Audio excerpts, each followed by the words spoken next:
Now, in terms of digital media, you talked about Collision convention that had 13,000, first year, 13,000 attendees. Right.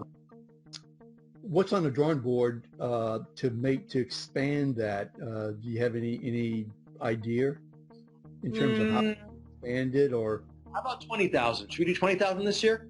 Yeah, yeah. Now, 20,000. That's our goal. Now, it's not going to be during, is it going to be during the French Quarter Fest again? Do you know? No, it happens, Stephen, in between the 2 weekends of Mardi Gras. I mean, of Jazz Fest. Jazz Fest. I apologize. Right, I'm sorry. Yeah. And so what people should understand about this is that if you think about the story of Austin, one of the things that really worked for Austin was the South by Southwest Festival, right? Which combined music and technology and ideas. Well, we think that Collision is becoming our South by, and so it does a number of things for us. It's a branding opportunity. It brands New Orleans as a hub of technology and innovation.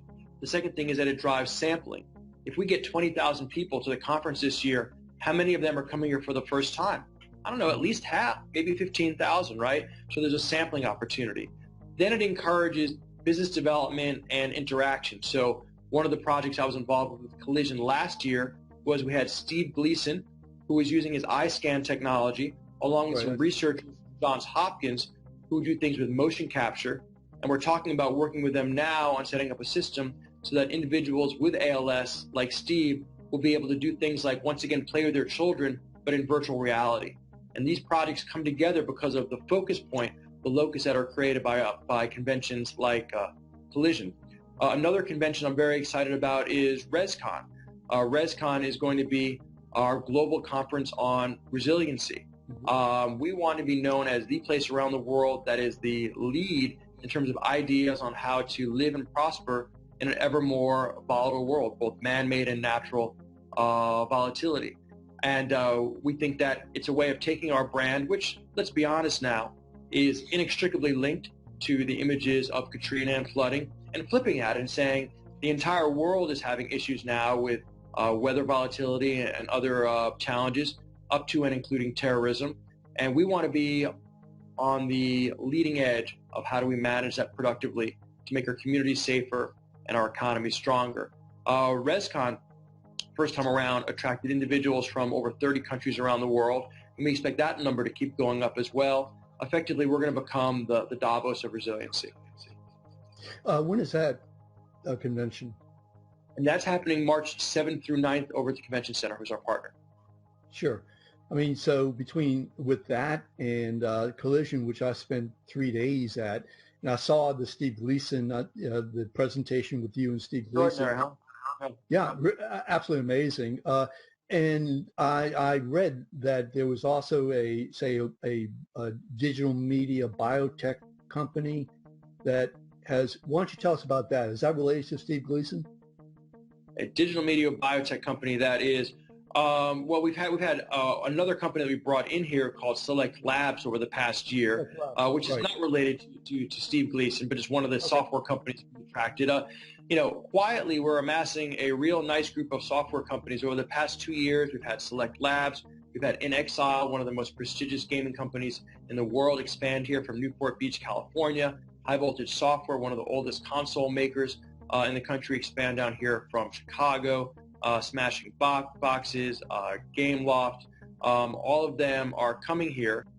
And so we're slowly developing the critical mass to have a real software industry here, which is very, very exciting. Another conference, just to start to flip back for a second, which should be mentioned, of course, is Entrepreneur Week, which is having its launch coming up this week. Entrepreneur Week has kind of become for us almost the Mardi Gras of ideas. Very exciting time for us to celebrate entrepreneurship and also, again, to brand New Orleans as one of the leading hubs for it in the country, which attracts people, attracts the company, attracts venture capital. We've really decided this year that conventions conferences as economic development strategy really has some substance to it. And so we now actually have it as a explicit part of our business plan. Speaking of venture capital, I think there was a new firm that came. Why don't you tell us about that? Well, this is Valmiki Capital, led by my friend Ravi, who comes out of Tulane. He has a great background working with some of the best private equity firms in the country, and he now has expanded from New York down here to New Orleans with his company, Valmiki Capital, investing in local firms and in doing some particularly interesting verticals, one of which is actually food manufacturing. Also is looking at developing a maker space and helping individuals who want to be inventors. This is critical because Louisiana is, I think, 42nd or 43rd in the nation in VC per capita.